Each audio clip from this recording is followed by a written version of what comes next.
नमस्कार।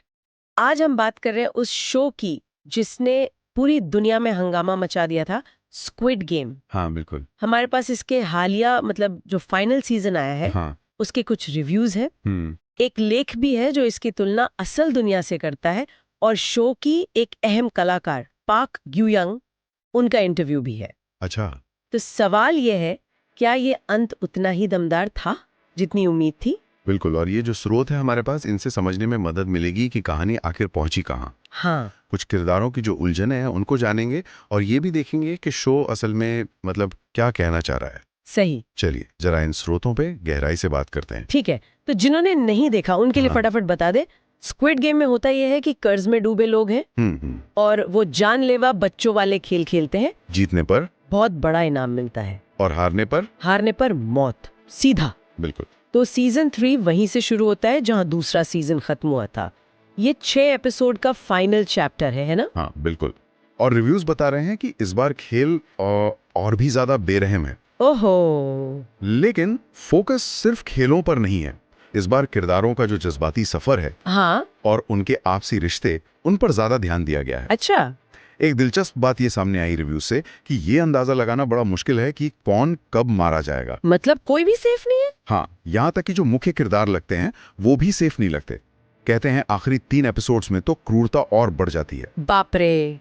अच्छा, रिव्यूज में अंत को चौंकाने वाला और संतोषजनक बताया गया है। हाँ, ये बात आई है कि मतलब तीनों सीजन की कहानी को एक तरह से समेटता है। हाँ। तो लगता है कि ज्यादातर लोगों को पसंद आया होगा, शायद सबको नहीं, पर हाँ। हाँ, कह सकते हैं।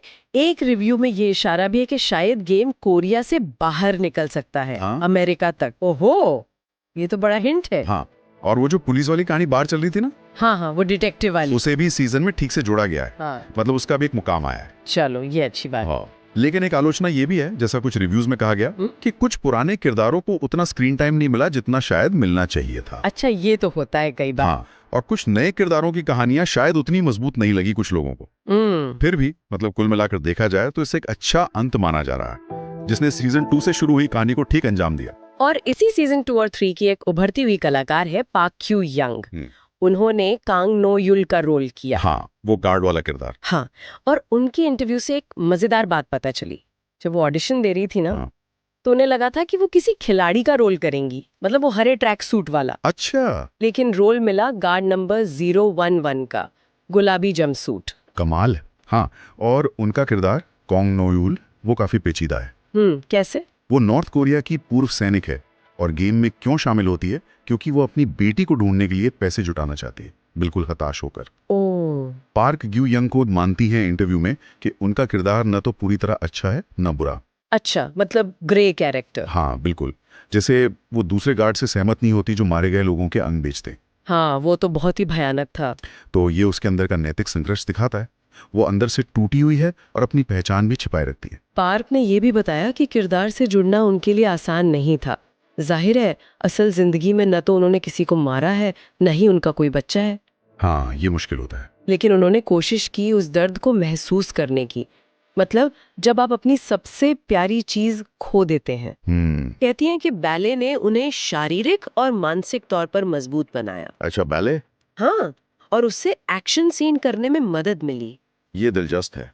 अब देखिए, इस किरदार की जो नैतिक दुविधा है ना, वो हमें शो के बड़े सवालों तक ले जाती है। जैसे कि एक लेख है जो स्क्विड गेम की तुलना सीधे सीधे हमारी आज की दुनिया से करता है, खासकर कॉर्पोरेट कल्चर से। कॉर्पोरेट कल्चर से कैसे? उसका तर्क ये है कि गेम में जो हताशा दिखती है, कर्ज का बोझ है, पैसे के पीछे की अंधी दौड़, हाँ, वो असल में समाज में कई लोगों पर जो दबाव है उसी का आईना है। बात तो सोचने वाली है। उस लेख के मुताबिक शो में दिखाया गया डर और लालच वही तरीके हैं जिनसे आज के समाज को कंट्रोल किया जाता है। हाँ, ये तर्क है उस लेख का।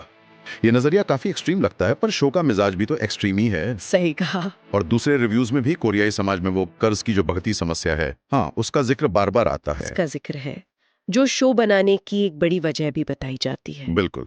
तो कुल मिला के हमने इन स्रोतों से देखा कि स्क्विड गेम का अंतिम सीजन कहानी को एक जज्बाती और बेरहम अंत देता है। पार्क ग्यूयंग जैसे किरदारों के जरिए नैतिक उलझनें दिखाता है और हमारे समाज पर भी एक तीखी टिप्पणी करता है। बिल्कुल।